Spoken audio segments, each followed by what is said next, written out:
136 വീടുകൾ വേണ്ടിടത്താണ് 600 വീടുകളുടെ ഓഫർ വന്നെന്ന് ചിന്തിക്കണം. പക്ഷേ ആ ദുരന്തമുഖത്ത് നിന്ന ആളുകൾക്ക് 3 മാസങ്ങൾക്ക് ഇപ്പുറം ദുരന്ത ഭൂമിയിൽ ഇറങ്ങി നിന്ന് സമരം ചെയ്യേണ്ടി വന്നു പുനരധിവാസത്തിന് വേണ്ടിയിട്ട്.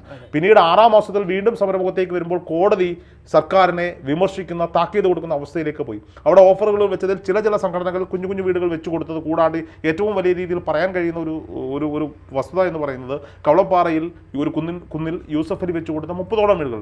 അദ്ദേഹത്തിന് അവിടെ വീടുണ്ട്, റോഡുണ്ട്, വെള്ളമുണ്ട്, എല്ലാ സൗകര്യങ്ങളും അദ്ദേഹം ഒരുക്കി. ആ സ്നേഹത്തോടെ ആ സ്ഥലത്തിന് ഇപ്പോൾ ജനങ്ങൾ വിളിക്കുന്ന പേര് യൂസഫ് അലി കുന്നെന്നാണ്. ഇപ്പുറത്തെ പിന്നീട് വീണ്ടും ചർച്ച ചെയ്യുമ്പോൾ അബ്ദുൽ വഹാബ് എംപിയുടെ നേതൃത്വത്തിൽ ഏറ്റെടുത്ത സർക്കാർ നൽകിയ 6 ലക്ഷം രൂപ കൊടുത്ത് വാങ്ങിയ ഭൂമിയിൽ ഫെഡറൽ ബാങ്ക് 32ഓളം വീടുകൾ നിർമ്മിച്ചു നൽകി. ഈ കവളപ്പാറ ദുരന്തം ഉണ്ടാകുമ്പോൾ ആദ്യം കോളനികളിലേക്കാണ് മലയിടിഞ്ഞു വരുന്നത്. ആ കോളനി നിവാസികൾ 3 വർഷമാണ് ദുരിതാശ്വാസ ക്യാമ്പിൽ നരകയാതന അനുഭവിച്ചത്. 3 വർഷങ്ങൾക്ക് ശേഷമാണ് സർക്കാർ തലത്തിൽ വീടെന്ന് വിളിക്കാമോ എങ്കിൽ വിളിക്കാവുന്ന സൗകര്യങ്ങളൊന്നുമില്ലാത്ത കെട്ടിടങ്ങൾ നിർമ്മിച്ചു നൽകിയത്.